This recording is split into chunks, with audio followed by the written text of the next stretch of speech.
Hey guys, so today we're talking about holds, hold types, hold terminology, and the technique involved in holding these holds. Cool. Holds. Holds. Alright, let's do it. Okay, so first category out of 5 we have jugs. Jugs are fairly self-explanatory. They're the easiest grip types to hold onto. This one, for example, is a handlebar. You can hold that any way you want. You can hang around on it all day. It lends itself to easy climbing, you know. So this one here has got a bit of a curl back to it. It would be good on an overhang. Good, maybe in a roof. You can see the curl back. So very easy to hold onto. And this one here, not quite as welcoming. Doesn't curl back so much, but still straightforward. So jugs, easy. Okay, so depending on the size of jug, you might want to position your hand slightly differently. With a really big handlebar, you'll find that your line of knuckles will line up with the top of the jug. Once you're hung down on that, you'll feel really comfortable. With something with less of a curl back, you might want to have your fingers on it rather than your knuckle over the top. So category number 2, we'll talk about slopers. So beginners tend to fall down once they encounter slopers for the first time. They're inherently harder to hold than a jug. You don't have this curl back. You don't have anything really to grab onto.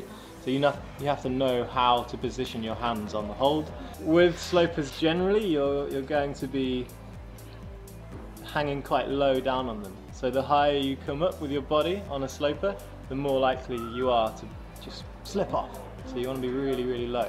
If you were to compare these two, you can see this doesn't curl back at all, so it's actually very hard to hold, obviously depending on the angle. This one curls back slightly, and it's deeper, so I would consider this a better sloper, or easier to hold. You tend to find slopers on arretes. If you have 2 on an arete opposing each other, they're very easy to hold onto, but if you only have 1, it becomes quite tricky. Okay, category 3, we're going to talk about pinches. Like all types of climbing hold, pinches have different degrees of difficulty. This one on my right, it's quite narrow. It's got a good positivity, so these edges curl back in. It would be very easy to grip onto this on most angles. This one in the middle, less positivity. It's a bit wider. So it's probably going to lend itself to more powerful climbing. To hold it properly, you'll have to gain some strength. You'll start to come across these once you enter sort of V3, V4 territory, I should think. And then the one on my left, we have these in our hardest circuit. So it's quite low profile, it doesn't come out from the wall very far. And again, it's very wide. So it's quite hard to hold on to at any angle, apart from possibly a slab. It's tricky. So the difference between pinches and other hold categories is that a pinch will force you to engage the thumb. So you're going to be clamping it from either side, with your fingers one side and your thumb the other. It's all about thumb engagement. Same thing, see? Same thing. My thumb has to engage here, fingers engage the other side. The wider a pinch is, the harder it will be for you to engage all 4 fingers on one side. So if I was going to try and pinch this here, I'm losing my index finger. I'm only really squeezing with my middle and my ring finger. Whereas here, I'm able to engage all 4 fingers easily on one side and my thumb easily on the other. So the wider the pinch, the harder it becomes. Category number 4, we're going to talk about crimps. What's a crimp?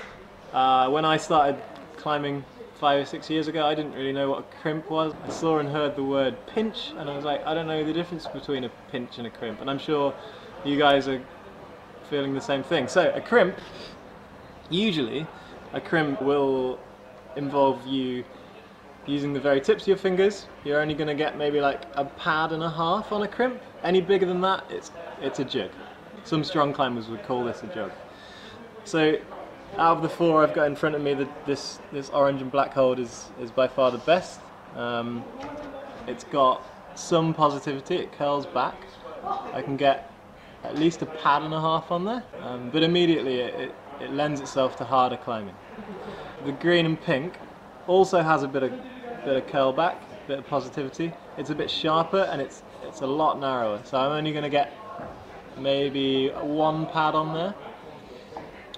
Crimps will require you to have stronger fingers, so you'll encounter them later on in your climbing life. Maybe at the end of your first year you'll start using smaller holds, and then when you get really good, you'll start hearing about credit card crimps. Credit card because it's so narrow. This one, again, we use it on our hardest circuit, the greens, so it's completely flat, there's no incut, you can't get behind it. You know, it's less than half a finger pad, so it's very hard to hold on to unless you're on a slab.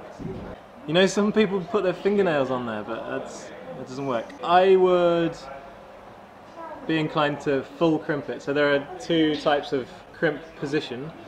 There's a half crimp and there's a full crimp. Full crimp is where you wrap your thumb around the top of your index, and the half crimp is where you keep your hand open. Kind of a personal preference thing. It should come naturally to you, but I suspect most people would full crimp this.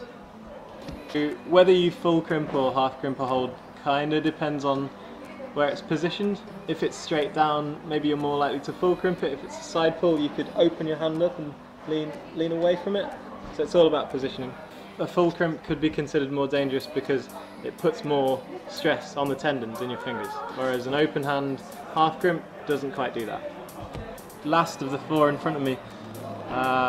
Usually this is a foothold. You're not going to be able to get all four fingers on here, so some people would call it a pebble, similar to a pebble in maybe the Peak District. You can engage maybe 2 fingers on this and a thumb. It's still considered a crimp, but it's going to be harder. Category number 5, slots and pockets. Slots and pockets are really interesting holds. They come in lots of shapes and lots of sizes. Often with pockets, so these two and this one, you'll find that the number of fingers you're allowed to, that you can use them with, is restricted. So this one, you can only really get 2 fingers in there, or if you have quite small fingers, you can probably get 3. It's the same with these two, just 2 fingers in each. And then with slots restrict accuracy. So if you're going to a slot dynamically, you're more likely to go ooh and miss it. It's important to notice that holds can have a crossover between types. So as an example, this slot, category number 5, is also a crimp. This pinch, if you have small hands, is also a sloper. You'll just be holding it on top. If your hands aren't big enough, you can't pinch it. Most people would see this as a sloper, but actually it's more likely to be a crimp, so you're going to be getting your fingers right to the back and squeezing the top of it. And this, we used it as an example for a pinch, but if it's horizontal on the wall, you're not going to pinch it, you're just going to hang straight from the top, so it's more like a jug. Lots of crossover. And then we have holds like this, really large volume style holds. This one specifically has loads on it, so you'll find a crimp here, you'll have a sloper on top.